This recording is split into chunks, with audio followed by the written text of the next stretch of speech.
Hi guys, I'm just going to post a quick video about the results of some experimenting I've been doing with trapdoors.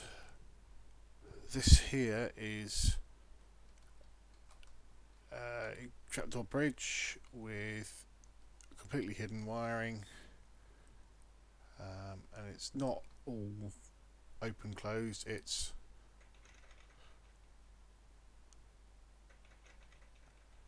a little sort of run along, opens and closes in front of you, opens behind you kind of thing. Pretty simple. It looks quite complex, but it is pretty simple. When you push the button, button output comes down here through the repeater into this monostable circuit. You can find out how to make this on the Minecraft wiki under monostable circuits, funnily enough, in the redstone wiring section.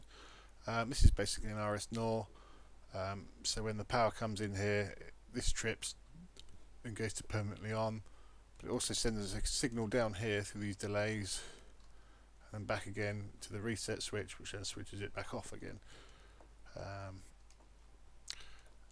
That on signal comes out here, so temporary button in here, this turns on, this stays powered, that resets itself, this turns off.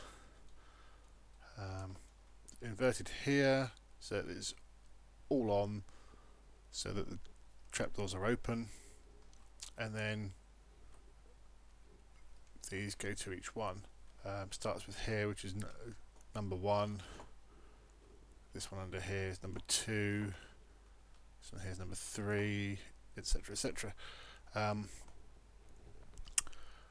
then you just make sure the delay for each one is increased by 1. It starts with a delay of 1 there and a delay of 1 there, so that's 2 total for trapdoor number 1.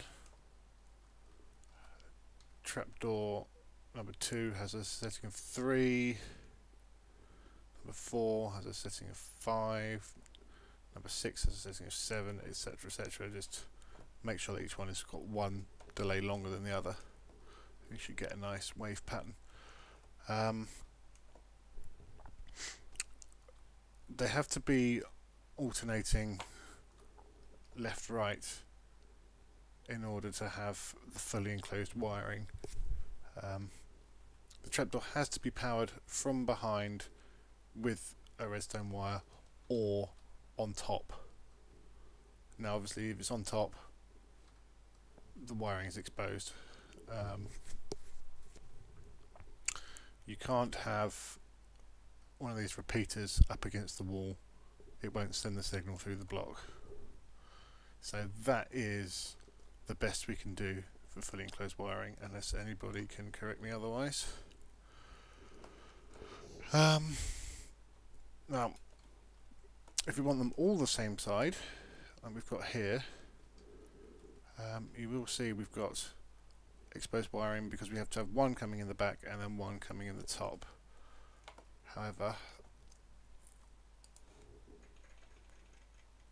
it is quite a nice looking thing, but again this runs off this mono stable. You see that in action, turning itself off. Got enough time to run it. Oh, just about made it. Wiring for this is again pretty simple. Output from the monostable comes through here, inverted so it's all powered up, and then that's just to boost the signal, and then we've got a delay of 1 and delay of 1, so that's 2, delay of 2 and delay of 1, so that's 3, 1 and 3, so it's 4, etc., etc. Again, as long as each one's 1 more than the other, then that's good. And finally this one, which is slightly different, it's self-contained, it's not running off the monostables or anything like that. It functions slightly differently.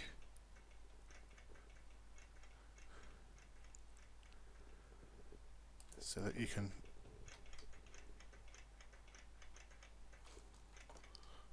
walk along like that. It's actually pretty easy to walk along. It's oops, as long as you can get there quick enough. You kind of push against the side here and keep your finger pressed forward, and then you can't overrun it.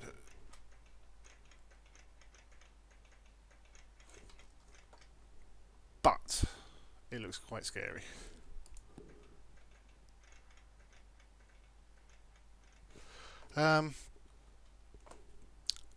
And again, it's pretty straightforward. It's the output from the button.